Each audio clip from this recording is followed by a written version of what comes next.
non billaay wallaay delloo ma avance parce que Seydina Mohamed ñi ma war a jël moo ma jël moom ñàkk léegi bëri na xam nga tey ji am na ci yoon tudd naa seen téléphone def ko bës tuuti ma leen tudd yow xam nga ni dama porté sama dama prouvé fii dama marqué sama empreinte si lamb comprendre nga kon tey ji su ma ñëwee am ci benn adversaire gars yi naan day xeex ma tudd ba mu daw génn lamb ji ñu jox ma victoire comprendre nga ma ñëw gars yi war maa jël ma wane sa bopp ci bëri boo ba léegi gars yi war maa jël waaye booy gars yi dem nañ ñoom dem nañ ñoom gars yi dem nañ ñoom gars yi ñoom ñoom ñoom la ci xamal ki nekk fu nekk yaa ko daa ma loolu nga xam ne damay far sax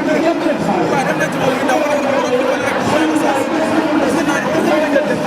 non dootuma ko jël ndax moom mooy loolu daal ko yóbbu ko damay lamb delloo ma avance première avant mu bëri champion dañ doon discuté ñoom problème passé bu dem jël champion ñëwaat depuis loolu muy jéem a bëri mais man faale ma ko dawal sax sama yaram waaye man waaye man la laay def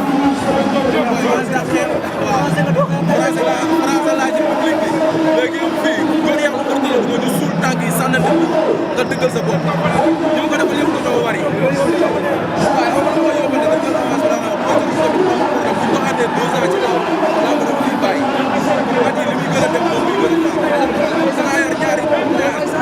waaye man sa boobu saas man dama amee licence la am saas ma ne ma saas dama prouvé bu paree bu pare bu pare bu faale ko man may mbër nga naa may saas kay de la kay bu ñu doon koy def ak Seydina ko ne maa leen mën a ñeme maa leen dëpp doole bu ñu jël sama avance man bopp la ñoom ñëpp bu ñu jël sama avance man bopp la du ma de ñoom ñi fi nekk di jéem a taw avance bu ñu jël sama avance man bopp la maa ngi wax xamatul yooyu de ku jël sama avance man bopp la fii ci ak Seydina ko ne jël sama avance man bopp la xale bi sama wax de moom sori naa la loolu gars yi laa la wax ñi may daw ku ci jël sama avance man bopp la fii comme kan ak kan am doon xamatul yooyu damay noqe léegi damay noqe léegi noq dóor ba mu daw kenn